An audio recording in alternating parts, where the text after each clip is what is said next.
La vie en vrai. La vie en vrai ce matin avec les viticulteurs qui ont décidé de rejoindre le mouvement des agriculteurs. Nous sommes avec Frédéric Rouanet qui est le président du syndicat des vignerons de l'Aude. Bonjour Frédéric Rouanet.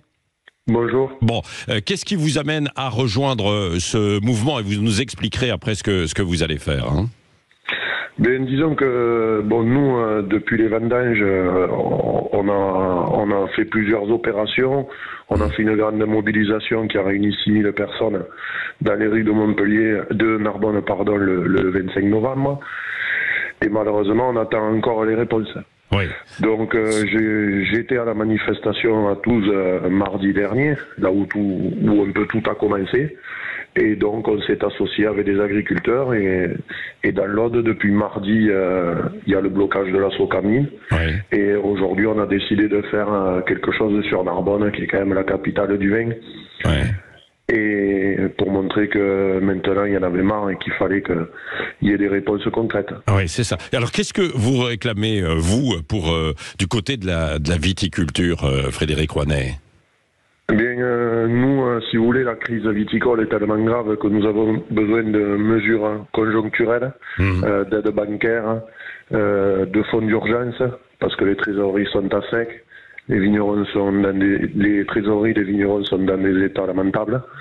Et ensuite, nous demandons des mesures structurelles, comme de l'arrachage temporaire, pour essayer d'amener un petit calme psychologique à nos vignerons, mais aussi faire un peu de place sur le marché. Oui. C'est ce qui a commencé, hein, par exemple, dans certains endroits. Je me souviens de l'année dernière dans le Bordelais, par exemple, nous en parlions avec beaucoup de vos collègues, hein, viticulteurs dans la région bordelaise, où il y a eu de l'arrachage de vignes, hein, de pieds de vigne, pour évidemment éviter qu'il y ait un engorgement, quoi, en quelque sorte, hein. Oui, c'est pas la première fois que ça arrive. Ouais. On l'a déjà vécu. Il y a eu une distillation qui est en train de s'achever là, faite en accord avec le gouvernement. Et malheureusement, derrière une distillation, ça amène toujours un peu d'arrachage, parce que là, les vignes s'abandonnent et c'est pas possible de voir notre département changer comme cela. Oui, c'est vrai. Votre département, ou même les départements voisins aussi, hein, c'est vrai. Frédéric Rouanet, je sais que par exemple dans l'Hérault, il va y avoir un rassemblement d'agriculteurs et des viticulteurs qui doivent se joindre aussi à ces agriculteurs pour rejoindre Montpellier, hein, dans la matinée. Mais Frédéric Rouanet, pourquoi ? Quel est le fond en fait de la crise ? Est-ce qu'on produit aujourd'hui trop de vin et plus que le marché ne peut absorber, ou quel est le problème ? Le fond de la crise, il ressemble complètement au problème des agriculteurs, en général. C'est que nous, on nous met un tas de normes, un tas de charges.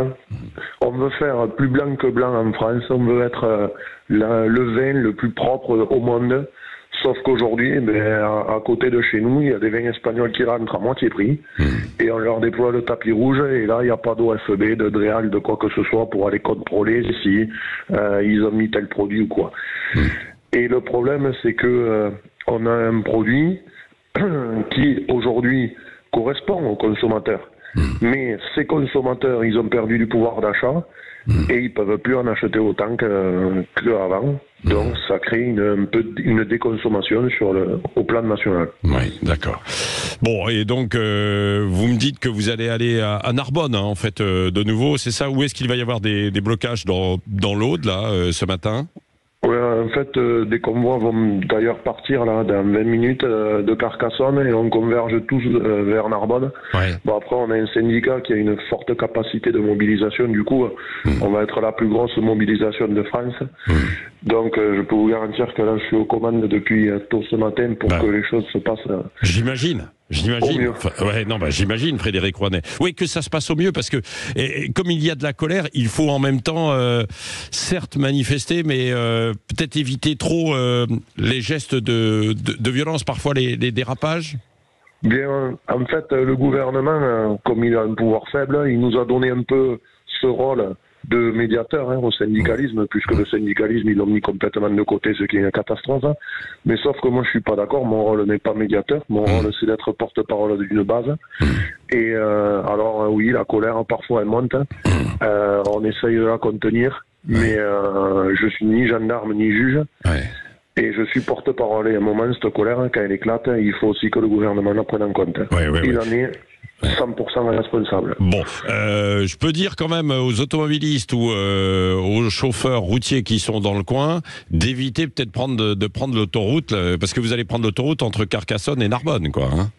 Oui, enfin aujourd'hui, je pense qu'il vaut mieux ne pas rentrer sur les autoroutes dans l'Aude, et même dans les départements voisins, puisqu'on a fait ça quand même communément avec les autres départements. Donc, bon, absolument. Merci Frédéric Rouanet d'avoir été de bon matin avec nous, parce que vous êtes déjà réveillé debout depuis un bon petit bout de temps pour organiser tout ça. On reprendra des nouvelles, on retournera avec vous sur le chemin justement de la manifestation tout à l'heure à 9h avec Jean-Jacques Bourdin, parce qu'on aura une grande émission spéciale où on sera en direct avec beaucoup d'agriculteurs et on vous rappellera, si vous le voulez bien, tout à l'heure entre 9h et 10h.